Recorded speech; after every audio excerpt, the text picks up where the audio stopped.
10월 마지막 증시 주간입니다. 부자들의 경제신문에 읽는다 한국투자증권 아나운서 최영아 연구원입니다. 안녕하세요. 안녕하세요.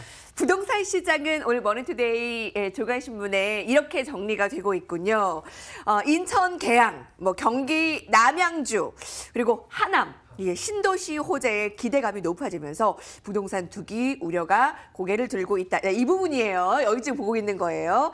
지금 계양의 땅값을 부르는 게 값이다. 라면서 인천 계양구 그리고 수도권 집값 안정을 위한 정책이 한편에서는 땅값 상승을 부추긴다라고 얘기가 되고 있고요.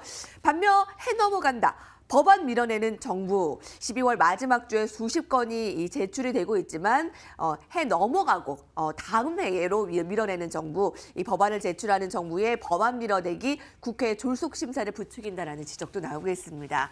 자, 그런 가운데 뉴욕 증시는 주말 사이에 큰 폭으로 하락했습니다. 그것을 보면 한국 증시는 많이 오르지 않은 만큼 좀 잘 버틴다라는 분석도 있는데요. 뉴욕 증시의 하락은 이번 주말에는 미국의 연방정부의 셧다운 초읽기 때문이었습니다. 트럼프는 매우 긴 셧다운에 완전히 우리는 준비가 되어 있다라고 밝혔는데요. 오늘 밤 연방정부의 셧다운 여부는 민주당에 달려있다라고 민주당을 강하게 압박하기도 했습니다. 연방정부의 셧다운의 장기화를 감수하더라도 반드시 멕시코와 관련한 국경장벽 예산을 관철시키겠다라는 강한 의지를 지금 드러내고 있는데요. 네. 과거에 셧다운을 우리가 경험했을 때 증시 하락이 그렇게 크지는 않았었죠. 그렇습니다. 일단 셧다운이 될 때는 이제 우려는 많은데 실제로 좀 셧다운이 진행이 됐을 때는 생각보다 한두 차례 정도 좀 일시적인 하락 이후에 금세 또 시장이 회복되는 경우가 많이 있었습니다. 하지만 이번에는 시장 상황인 만큼 이제 셧다운이 나왔을 때 가뜩이나 좀 약해진 체력에서 추가적인 하락세가 나오면서 더 좀 하락폭을 키웠다라고 저희가 좀 볼 수가 있겠는데, 또 트럼프 대통령이 워낙에 또 예상이 잘 안 되는 인물 아닙니까? 근데 그래서 이제 이런 부분들에 대해서 셧다운이 혹시나 과거에 비해서 더 길어지면 어떡하지라는 시장의 우려가 추가적으로 좀 반영이 된 것 같습니다.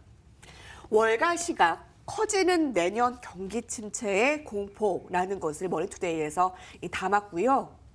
월가의 이야기들을 조금씩 볼게요. 사람들이 가져야 할 메시지는 정부 셧다운이 있다면 장기적으로는 증시 전망이 좋지 않다라는 것이다 라고 평가를 했고요.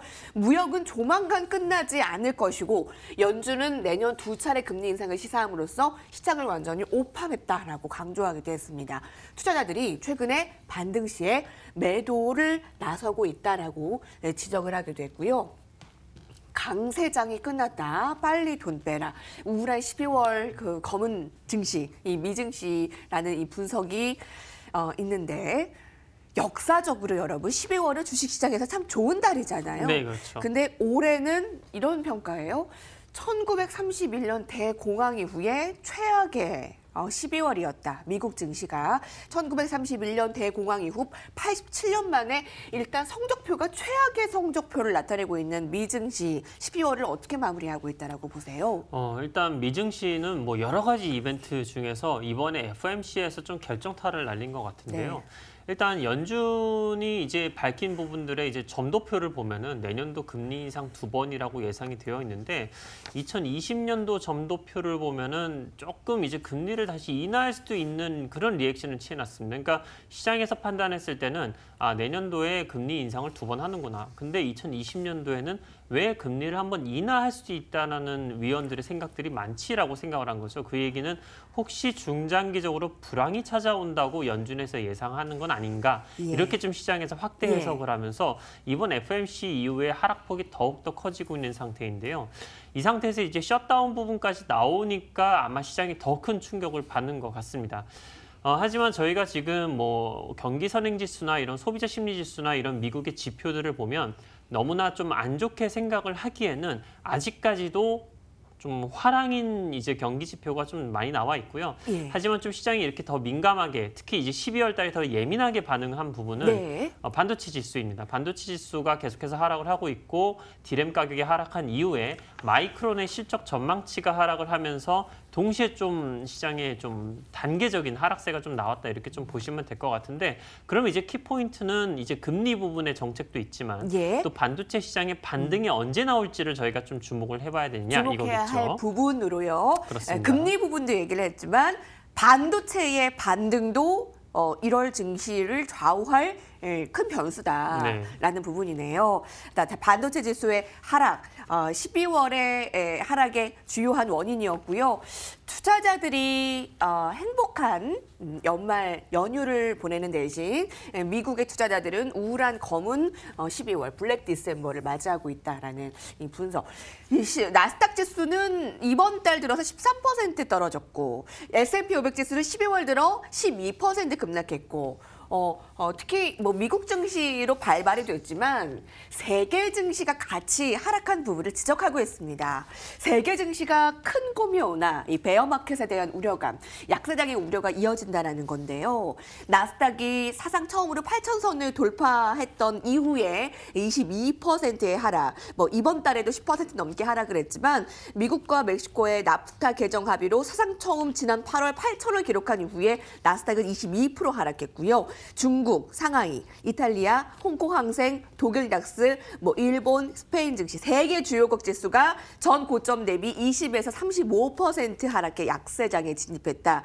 MSCI 신흥국 지수는 올 들어서 17% 급락을 했네요. 네, 일단 이제 올해 특히 이제 한국 시장도 한국 시장이고 하지만 신흥국 전체적으로 너무 큰 고통을 받았던 2018년도가 아닌가라고 생각이 됩니다. 네, 제대로 상고하저로 마무리가 그렇습니다. 돼가고 있는 거죠. 예, 지금 뭐 완전 상고하저이고 근데 네. 이제 최근에 보면은 이제 미국 시장이 저번 주 금요일 날에도 2~3% 정도 빠지지 예. 않았습니까? 근데 지금 한국 증시를 보면은 사실 그거보다는 하락폭이 훨씬 더 덜하고 특히 이번 달 들어와서는 더 그런 현상이 좀 반복이 되고 있습니다. 신흥국 증시도 마찬가지고 그래서 지금 보면은 이제 과거에는 미국 증시가 1% 빠졌다면 한국 증시 2~3%씩 빠지고 이렇게 됐었는데 지금 2018년도 12월 달 들어와서는 조금 다른 움직임들이 좀 나타나고 있다는 어떡해요? 거죠.